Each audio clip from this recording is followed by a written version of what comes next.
do you have friends who disagree with you politically? And most of us do. That 20%, right? The toxically polarized, they don't have any friends like that. They don't want to talk to those people. So it's that one simple question that determines, can you sit at the adult table and be an American with us? Or do you need to go, watch your cable news, listen to your radio, and be a child? This is Atlas Network with Michael Carnuccio. Hi, and welcome to Atlas Network, the podcast where we meet the people of the worldwide freedom movement. I'm your host, Michael Carnuccio. Today's conversation is about a threat that you might not expect to be the deciding factor in whether liberty can advance or it retreats. That's toxic polarization. Not healthy debate, and we're not talking about principled disagreement, but the kind of political tribalism that erases common ground and rewards outrage. Our guest today is Tony Woodlief, the Executive Vice President of the State Policy Network, and they're the driving force behind Undivide Us, an important film about bridging those divides that's now broadcasting on PBS. That's a remarkable achievement for any film, but especially one born in the freedom movement. Tony, thank you so much for being with us today. And I gotta start right there. What do you mean by tribalism, this polarizing political challenge that is dividing the country right now? Sure. Thanks, Michael, for having me on. Always happy to work with our friends at Atlas Network. So the tribalism, toxic polarization, I wrote a book a few years ago called I, Citizen. I'm a political scientist by training. And I was bothered by this narrative that was becoming more common in major national media, this idea that America's divided down the middle between Team Red and Team Blue, and half of us hates the other half, on the verge of civil war, all this kind of stuff. And everything I understood about public opinion and just, my own life experience in a variety of areas, in churches and communities, these people are not like that at all, not in America. And so there is a small segment of the population that is very much engaged in their tribe's politics. They are all Team Red, all Team Blue, but they're a relative minority in the country. But for those folks, and we've all seen this, they're so wedded to their tribe's success and so convicted of the evil of the other tribe that they have a lot of selective memory, selective, retention of information.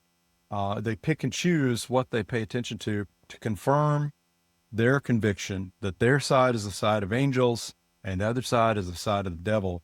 And of course, we see that in other countries where it's not a small minority, but it's majorities of the population. And those are the countries where they end up, hacking each other to death. And so part of what I wanted to do and what we did with the film, or try to do, is just help regular Americans see we are not like that, and we don't have to be like that, and we have to resist this impulse to think the worst of our neighbors just because they vote differently. So along those lines, right, someone would listen to our conversation right now and they'd say, guys, we've always been divided. Like, we can go throughout history and we can go through our even brief world history here in the United States and find where we've always been divided. And others would say, no, it's the echo chamber of social media or whatever else. You mentioned being a political scientist. How would you engage in that conversation to help everyone understand the importance of this discussion and why it doesn't have to be that way? Yeah, I would begin just by reminding folks, I think most people understand that, especially today in a kind of fragmented media world, that we've always had the saying, if it bleeds, it leads. These folks more than ever, they need viewers, they need clicks on their websites. And so they have no interest in stories of Americans coming together and talking despite their differences. What they want is people with baseball bats in the street beating each other until there's blood. And so we have to remember that those little snapshots we see, especially around election time, those are chosen from all the other things they could choose, they want these pictures of divisiveness. And so the first thing is to just look at the data and understand most Americans at this point, they reject both parties. Both parties have a terrible brand. So Gallup, polling, which is pretty reliable, makes clear most Americans reject both party labels. We look deeper into public opinion from reliable pollsters, which are rare. And that's a separate thing we can get into. Most of the polling you see is, at this point, I'll use the technical term, garbage. And it's produced to create an impact in your mind. It's not scientific at all. But the reliable polling is pretty darn clear. Most Americans don't like politics. They don't have strong right or left-wing convictions. They're mostly for free enterprise, for free speech. They're very tolerant. They want to get along with their neighbors. They don't trust big government or big anything, really. It's the kind of stuff that the people our age probably remember growing up, and that was more our sense of the country. So we've become a little more polarized, but not a lot. It's not unrecoverable. It's maybe about a fifth of the population, at least according to polling data, is really firmly team blue or firmly team red, to the point that they cannot even consider contradictory information. And those are the people who are a danger to the country. And so our goal is to make sure our children don't join those ranks. And hopefully, even at the margin, we get some of our neighbors and friends and family out of those ranks and back into being American citizens who work things out with each other. I'm sure there's some listening to the conversation that are wondering, like, well, I can see this playing out in elections, and elections have consequences. But are there some like public policy examples of where a policy that advanced liberty was stunted because of this polarization, because of the toxic nature of the debate that you could point to that they might understand or realize, oh my gosh, this is happening a lot more than I thought? It's a good question. I'm going to try to come at it a couple different ways, and you can tell me if I'm headed in the direction of where you want to go. Well, the first example that came to mind is if you think about the current sort of debate over immigration.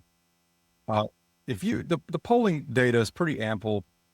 Most Americans, a majority of Americans, this would include, first generation Hispanic citizens, they want limits on who can cross the border, which is common in every country and every people throughout history.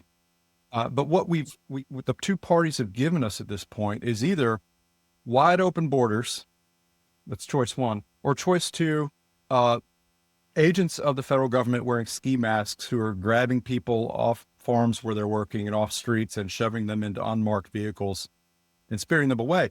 And neither is American, right? Neither is what I think most of us believe this country should be about.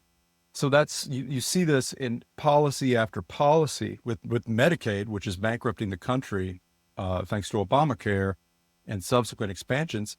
It's like, golly, the choice is we got to get everybody on it and stop states from policing the rolls, or, we'll cut the most vulnerable first, So I think you end up with these polarized choices because both parties at this point are primarily answering to their donors and their activists, who are the most ideologically extreme people in the country. So it's just a set of choices that most Americans don't like. They want something in between, which for you and I is not satisfying, because we have a firmer sense of what works in terms of economics and policy. But we could find the middle ground for starters that satisfies most Americans. And then we begin the hard work of persuading our neighbors that our side has better results, So we're just sort of stuck right now in this death battle. And then the outcome is, because both parties, their primary goal is defeating the other side, every election becomes this apocalyptic event where if we don't elect our person who we know you don't like, but if we don't elect him, well, the devil's going to win. And you may not like our guy, but surely you don't like the devil. And so you end up with these, people taking charge, razor thin margins in Congress. So Congress has become dysfunctional. And what do? We put all the authority in the hands of unelected federal agency bureaucrats. And that's primarily how America is governed now, which is not democratic, it's not constitutional, it's not patriotic, it's not neighborly. That's where we end up, is with these ideological extremes who are not even subjected to a vote because they're people working in an agency. You don't even know their name. Tony, this is such an important conversation. And folks, if you, like me, have been hungry for this dialogue and to understand more about it, you can go to atlasnetworks.org, where you can learn more about Tony and his colleagues' work at the State Policy Network. And you can go to PBS right now and see Undivide Us, where there's a deeper discussion. And Tony and his colleagues at SPN have done a fantastic job bringing this to light and engaging the country and others in the discussion and a healthy debate along those lines. And I should mention that I've talked about it on the podcast before, that I came to know the Atlas Network and the State Policy Network by being a think tank CEO in Oklahoma. And that's where, Tony, you and I first met a long time ago. And the State Policy Network is doing incredible work with peers in the worldwide freedom movement throughout the U.S. Do you take a minute and just discuss what you and your colleagues at SPN are doing and what the rest of the year looks like for you? Sure. So, we've got two primary objectives, you could say, in terms of what we're trying to build and work on. We've spent 30 years trying to cultivate, assist where we can, state-based freedom networks centered on state think tanks like you ran, Michael. And so we wanted to build up that infrastructure, not run it, not direct anybody, but where we can provide assistance, expertise, encouragement, all kinds of strategic advice. And then the stronger ones, and you were in that group, you were excelling and you had some peers that y'all were at the forefront of what a state think tank could be.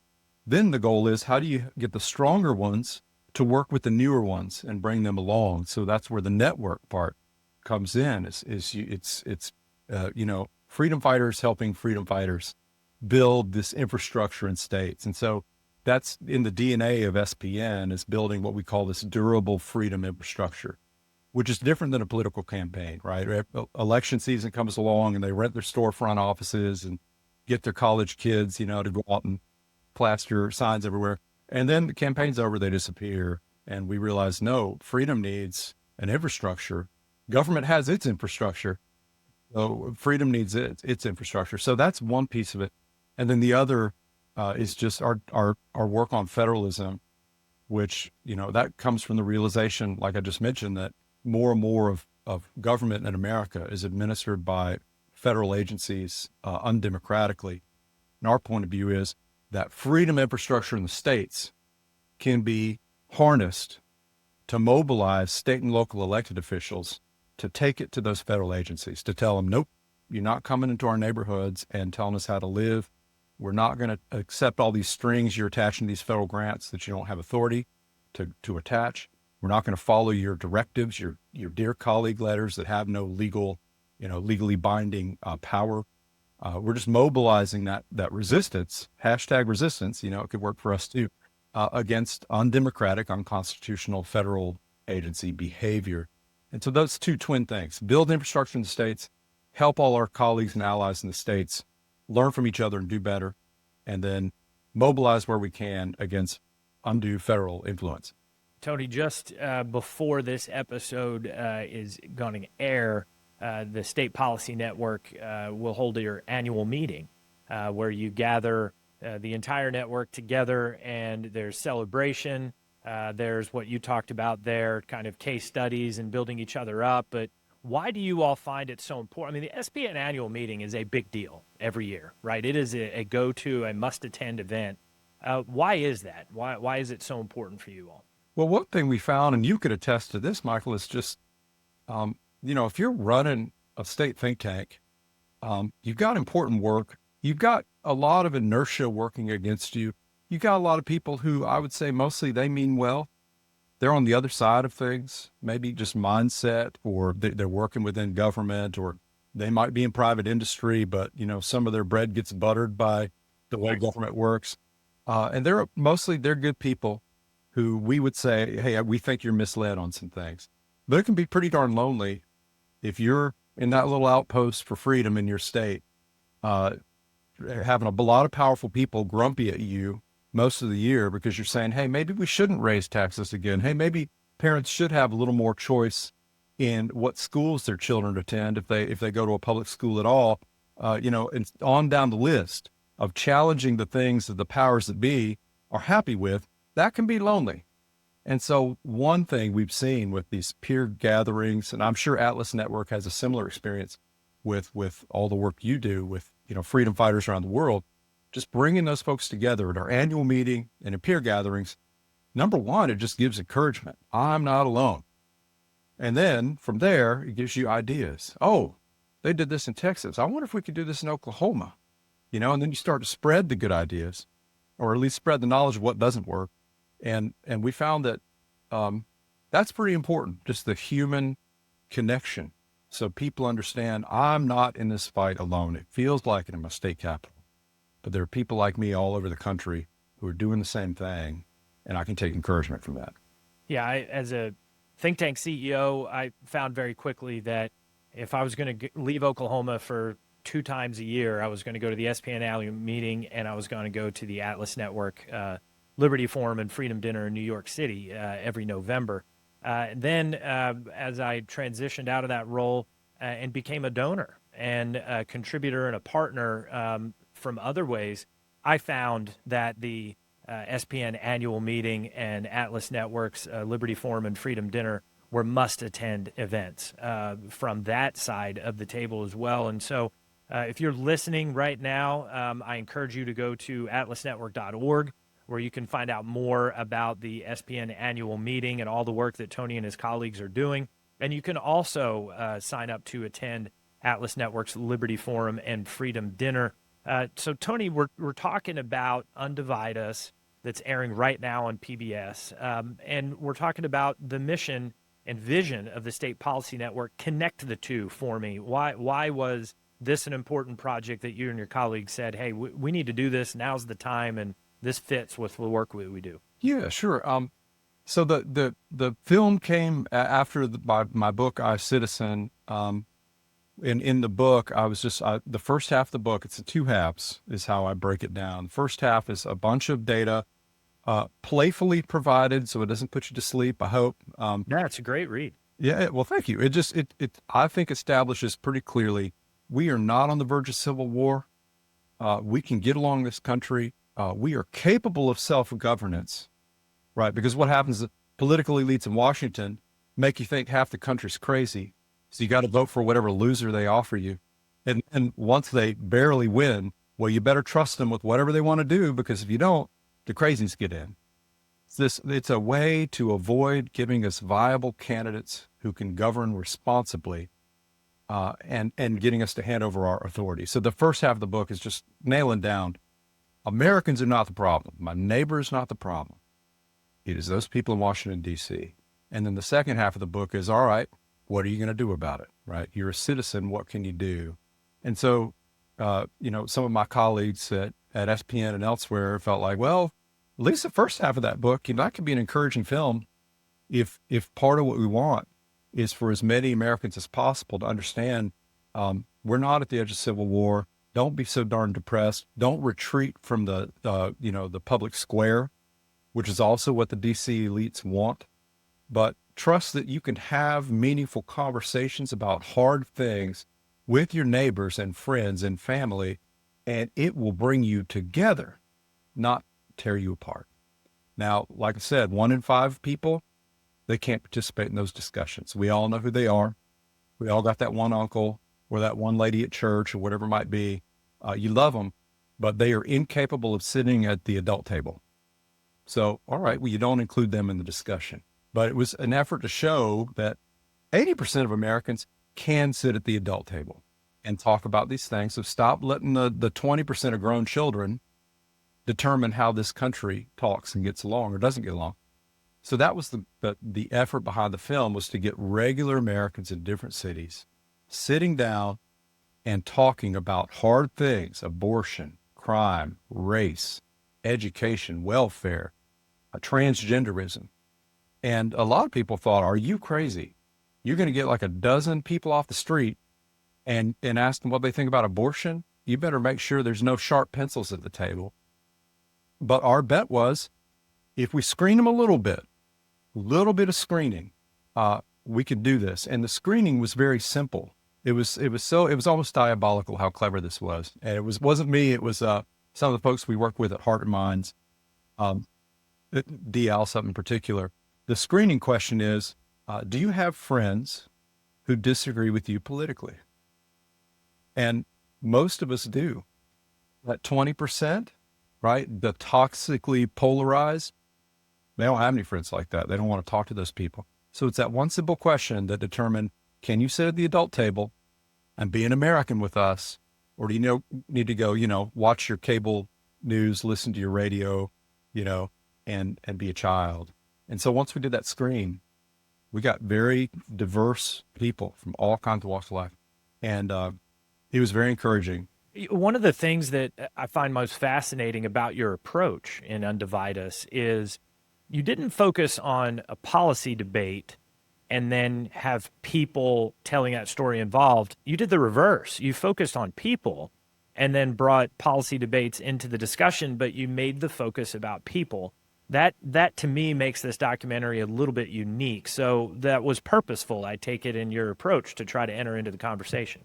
That's right. I mean, when we put out the cast the net for people to participate, we told them we want you to come have some conversations that might be difficult about politics and other things. And so they knew what they could be getting into, but we didn't want to lay out the points on either side and ask them to pick which side they're on or anything like that. We just wanted to kind of get their opinions at the beginning. We had a little method for getting them to reveal their opinion about whatever issue at the beginning. And this is such an act of empathy that I encourage everyone to do this whenever you have to have a hard conversation. The next step is, once, let's say, the question is gun control, and, I indicate I'm for gun control, and you indicate, I believe we shouldn't control that at all. The next step is not for me to explain why I believe what I believe or for you to do that. I have to do my best to explain why you believe what you believe. Yeah. And you have to engage in empathy to do that. Now you're under pressure. It's easy online.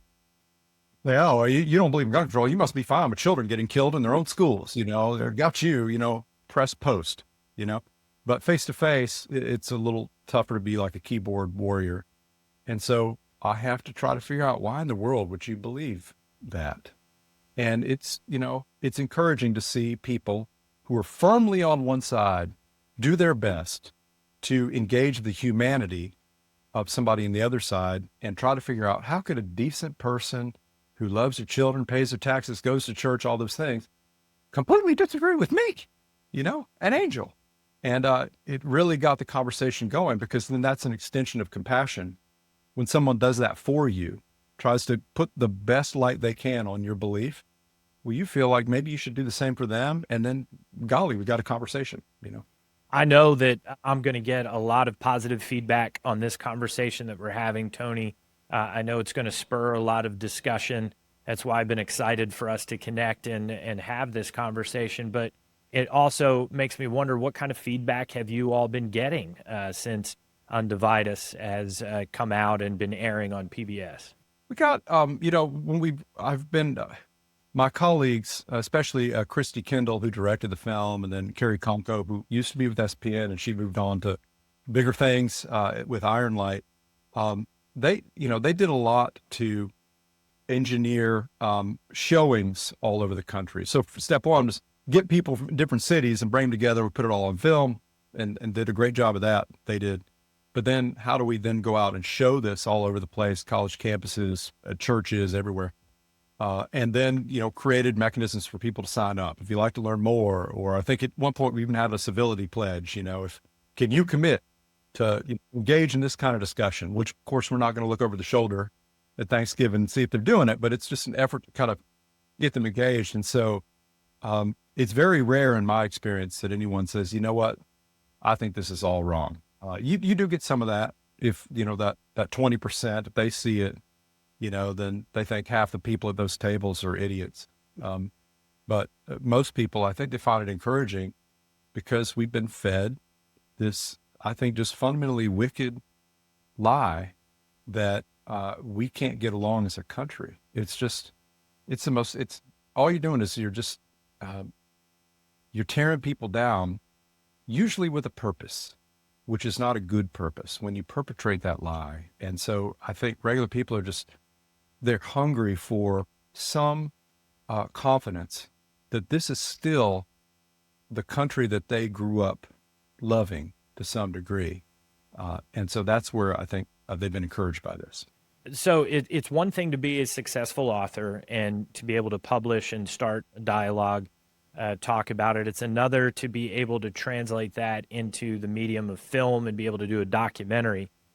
It's a whole different level to be able to get it on a platform like PBS. There are many in the worldwide freedom movement who have created some great conversations and documentaries, but not been able to take it there.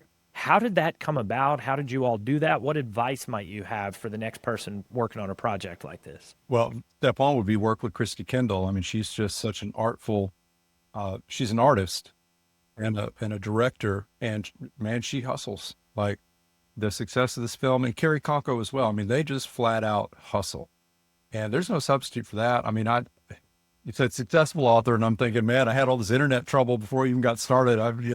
How successful I am, but I do know from that perspective, as that kind of artist, there's just hustle at the end of the day and luck.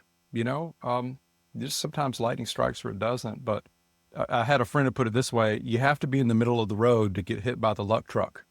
So you got to do the work, to be out there to where something good can happen. But really, so much credit goes to those two ladies.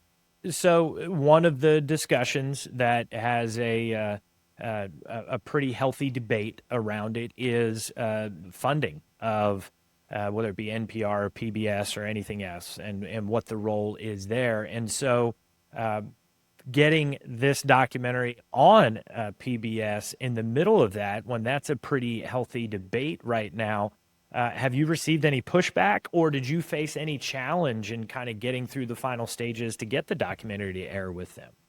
No, not that I know of. I mean, Christy might have heard something. I mean, I was talking about someone about this just recently. This may be a little off topic, but I was trying to explain, it's somebody from church, and they're kind of neutral politically, and they know some of my work. And so they're just curious, like, what? I got this conservative in front of me. What in the world makes him tick? And I told him, like, look, for a lot of I'm not personally, fundamentally morally opposed to some kind of publicly supported television, or certainly public schools, welfare for people who really need it. Like, I don't oppose any of those things. But what happens is any kind of government authority like that, we have to anticipate that the worst kinds of people are going to get hold of it. And so in many cases, I end up being sort of a default libertarian, which is, if it's just me and my neighbors figuring this out, we could probably make our public libraries work and public schools and a lot of other stuff. But, the worst people in Washington get a hold of it, and Lord knows what you're going to get. Might as well shut it down. So that I can see that argument regarding public television and everything else. But I would hope that however we feel about PBS as an entity, should it exist or not, we're happy when it has something good on. I mean, if that was our whole complaint, is it's a lot of lefty stuff, well, okay, here you go. Here's something good. Let's celebrate a little bit. So thinking about the impact, we talked a little bit ago about SPN's work and the network that you have with free market think tanks and leaders all throughout the country. So what kind of impact has this documentary had, and even the heightened awareness of it on a platform like PBS? What have you seen with leaders in the movement and their effort for coalition building? Has it had an impact, or has it reinforced their drive? Honestly, confession time, a couple of us were a little nervous about showing this film to our colleagues, in the network and elsewhere, because we were worried, like, look, they're invested in, a political battle. And they go head to head with a lot of folks on the other side, whatever that may be. And so we were a little nervous. We thought, well, we didn't want them to feel like we're attacking them. Oh, you're part of the 20%. You're part of the problem, closed-minded. And it was really gratifying to see and encouraging to see people who I think do tend to be more in that political, they're on a team and they're trying to get some stuff done, right? But to see them also receive this as a story about America, that they can be happy about. And the best part was some of my progressive friends, some of my Republican friends, they see it separately and they feel like, yes, this is America. I'm so glad to see this, if only the other side would listen, So I think that there's a lesson there.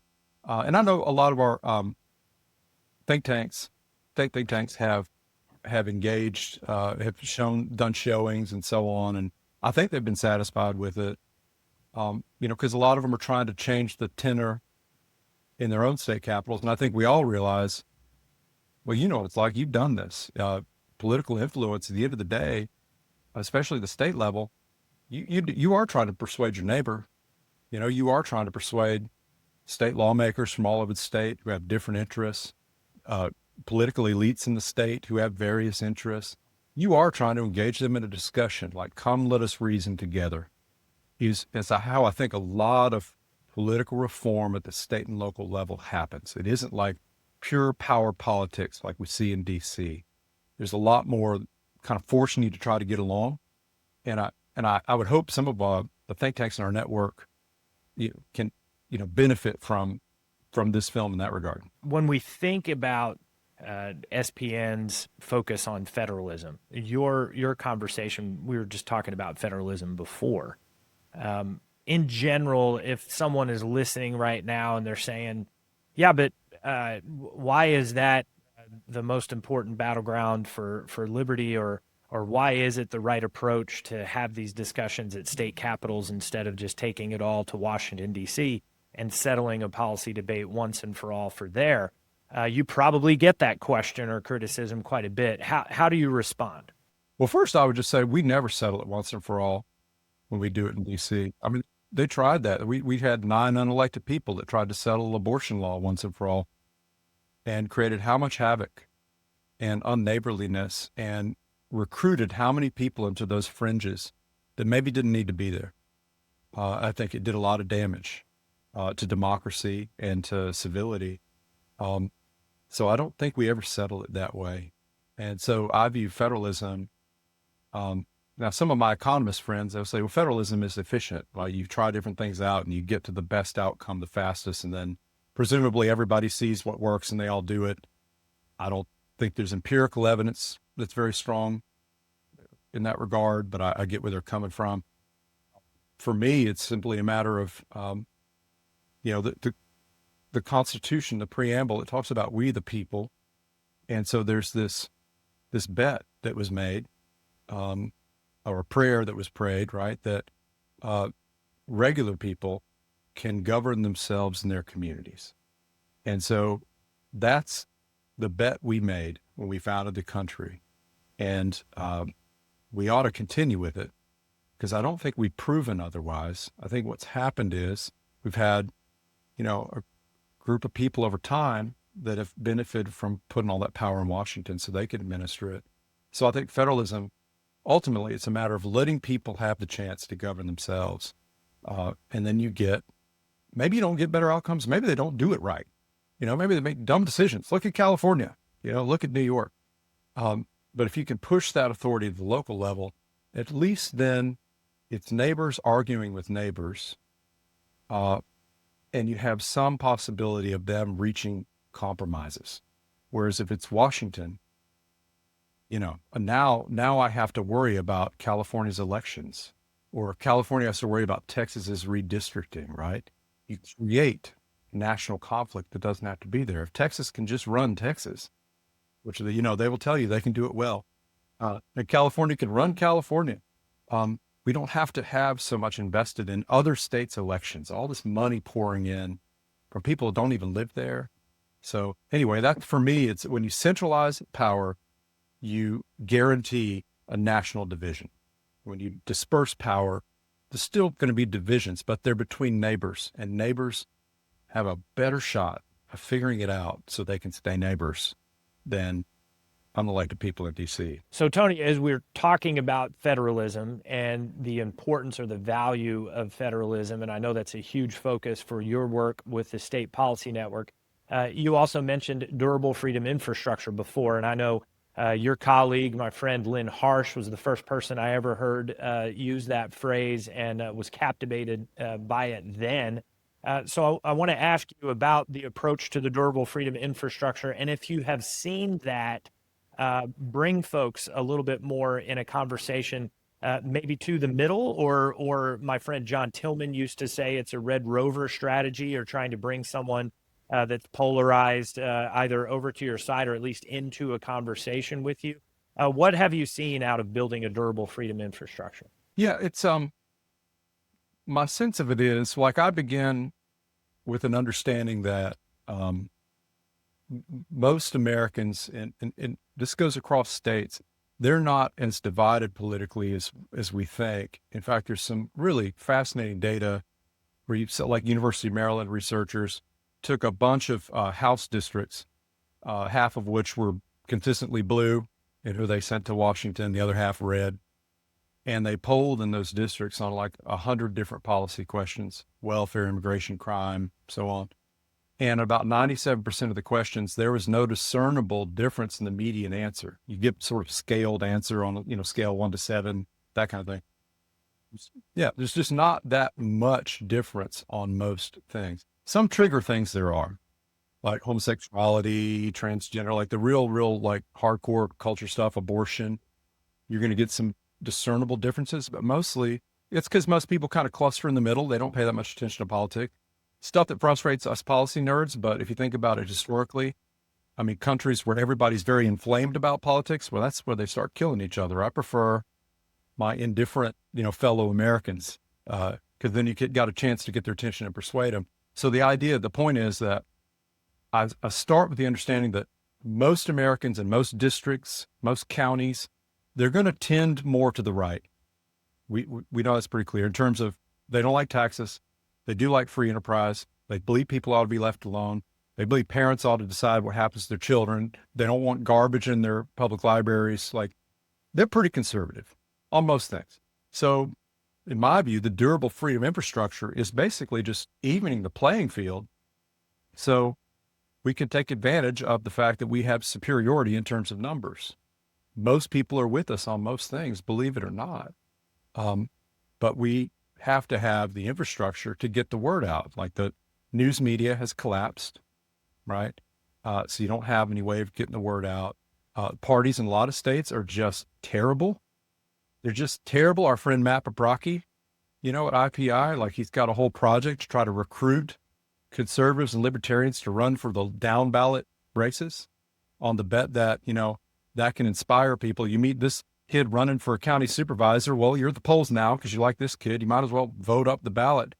How many states the state of Virginia, I think, once again, they're going to not run candidates in some large percentage of their House seats, their state House seats. They're just not even going to field a candidate. And then they're all surprised about why their state's turning blue.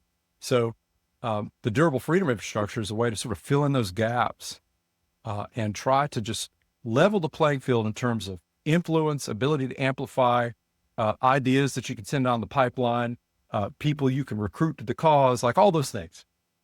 And once you do that, you don't have to outspin the other side. In my opinion, you just have to show up. And that's what half, in my view, or more of the durable freedom infrastructure is all about.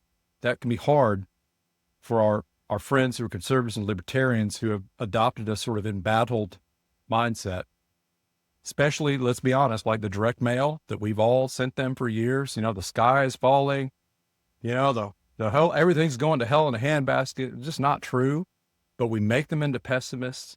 We make them believe the other side has all the troops, and then we're shocked when they withdraw and they don't want to invest in this stuff. And so for me, I just try to help them see there's a lot of regular people in your state who disengaged, and this infrastructure is a way to re-engage them so they take back their communities, and most things, not everything, most things are going to be with you. We're talking with Tony Woodlief, the Executive Vice President of the State Policy Network. You can see a lot of Tony's work, and that is his peers at spn.org. You can also go and learn more about the worldwide freedom movement at atlasnetwork.org. And Tony, I want to shift the conversation there and just ask you, you've been involved in the worldwide freedom movement for quite some time in different roles. You're very familiar with state-based think tanks and think tank leaders. Why is that the model? Why has that been a focus for you and your leadership and the work that you're doing to help think tanks and leaders of think tanks to thrive? Well, I mean, I came to State Policy Network. My boss, who's going to step down soon, Tracy Sharp, recruited me, and I was just so inspired by her, and I'm always been for federalism, and it made sense to me that, the states established the country. They gave the national government permission to exist, and somewhere along the line, the people in Washington got that backwards, and they think that we all get our little piddly amounts of power based on their good graces. And so I saw in State Policy Network this effort to flip that back around. And especially now, after all the work, like my colleague Lynn Harsh and Tracy and you and so many of the folks who've run these think tanks and built the infrastructure, we're at this place now where a lot of state think tanks are really just killing it in their state capitals and getting good policy. And now there's this additional opportunity to band together and really take it to Washington and really go at these federal agencies. And you've got so many factors working in our favor right now. So it's really the time to do that. So for me, there's a poetic justice in the reality that the states, freedom began in the states, and the states are how we're going to restore constitutional freedom in this country. So while you've been doing this work and focused on the states, you've also been part of Atlas Network and been involved in that community. And so you've seen think tanks all over the world and leaders from all over the world.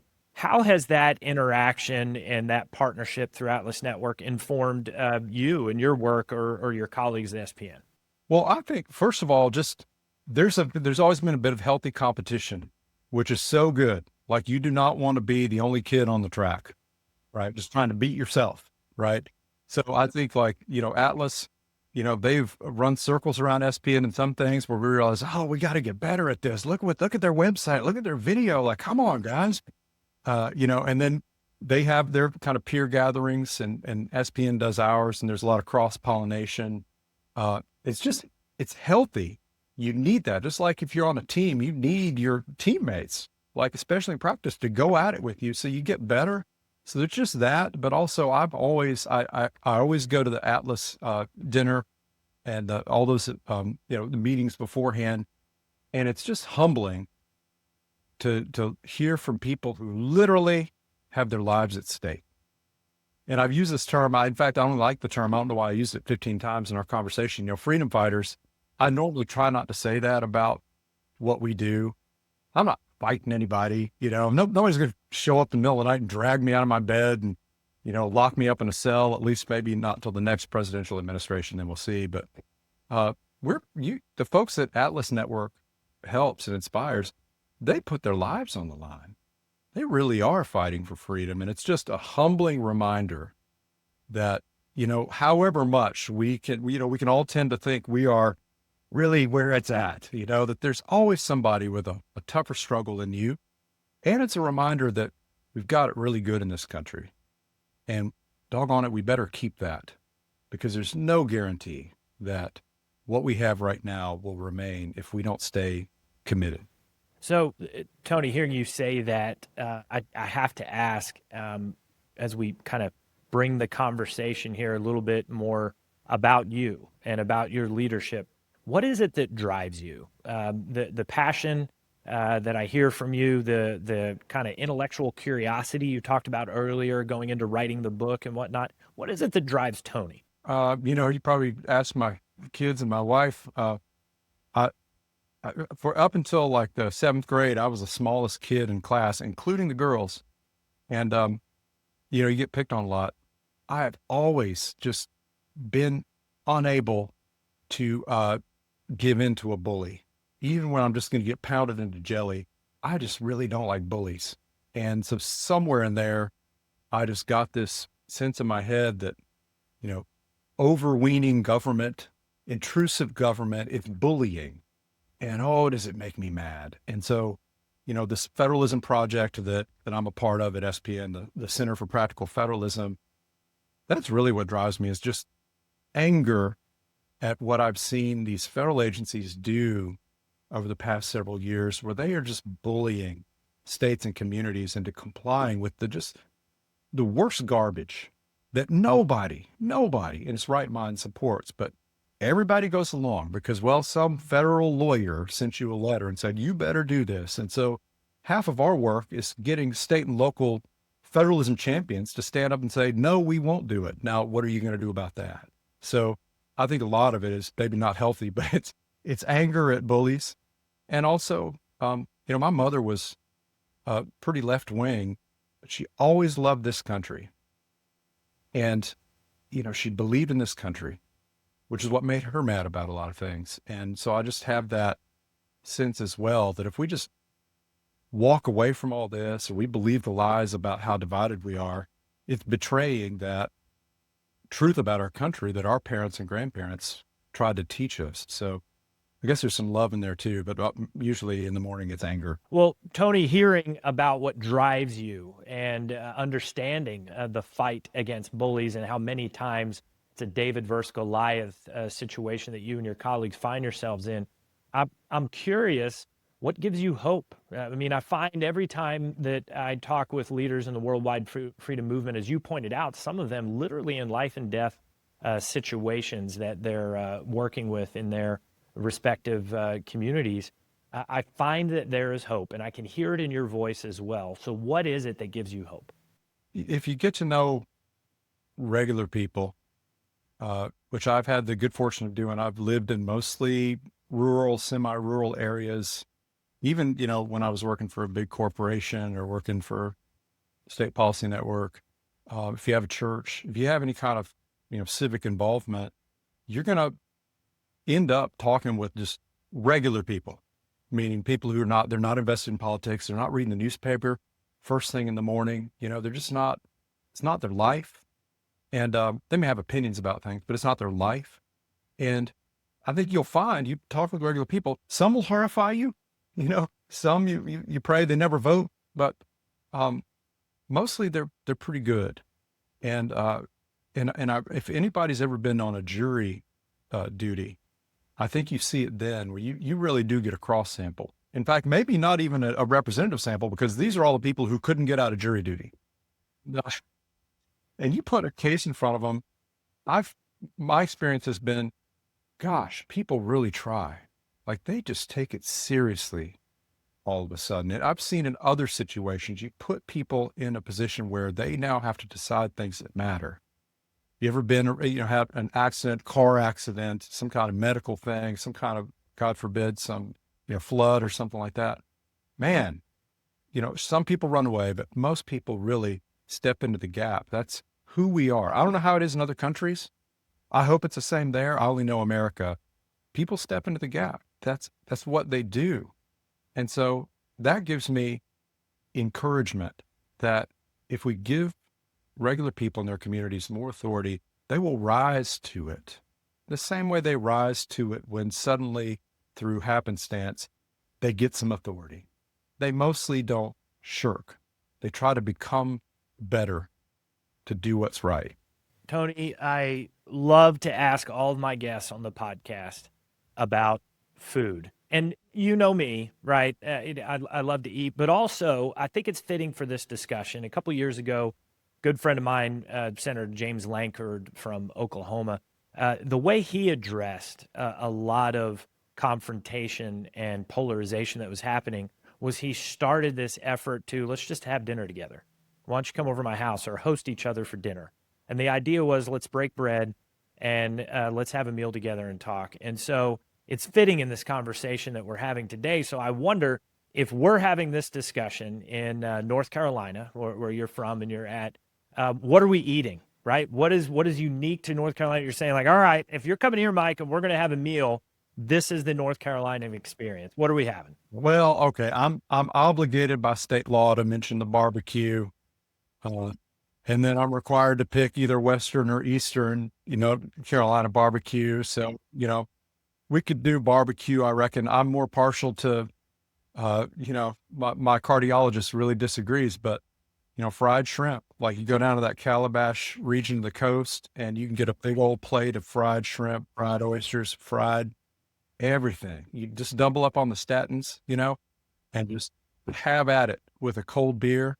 Folks, we're talking with Tony Woodlief of the State Policy Network. You can learn more about Tony and his colleagues and the work that they're doing by going to atlasnetwork.org, where you'll learn about all of Tony's peers throughout the worldwide freedom movement. And there you can sign up to get Freedom's Champion magazine and to get involved in events like the SPN annual meeting every year and the Liberty Forum and Freedom Dinner that's coming up in New York City. Tony, a couple last questions as we close out our time together, which I'm grateful for today. So I know that someone's listening to this conversation and they're motivated by the opportunity. They're either saying, yes, that's the way I feel, and they're going to watch Undivide Us on PBS. But what advice do you have for them for how to make a difference in their community? What's the next step that they should take? Oh, this may sound, but it's not political. You got to love your neighbor.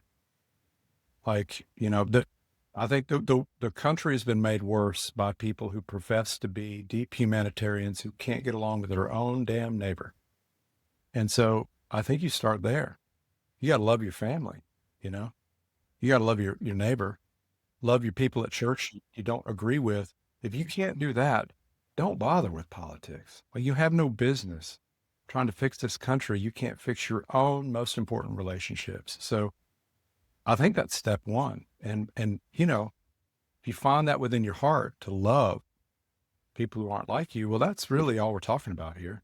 And then you just look for ways to do that in your community. And if you're good at it and you like it, then you can find ways to do it at the state level, but I think it has to begin with, if you can't love your neighbor, go fix that. And for a lot of us, that's lifelong work, and that's fine. Because if we're all working on that, then we're not watching the political ads and, listening to what they tell us we ought to hate and be mad about in DC. Well, Tony, thank you so much for your time today in this conversation. I've been looking forward to it for a while. It was a pleasure. I know there's going to be a lot of folks going to watch Undivide Us on PBS or going to spn.org where they can access that documentary. And folks, a reminder to go to atlasnetwork.org and learn about the worldwide freedom movement and how you can participate like my wife and I do in becoming a member of the Atlas Club. Tony, thank you again for your time today and for all the work that you and your colleagues at SPN are doing. Thank you, Michael. I really enjoyed it. Have a blessed day, brother. And folks, until next time, this is Atlas Network with Michael Carnuccio.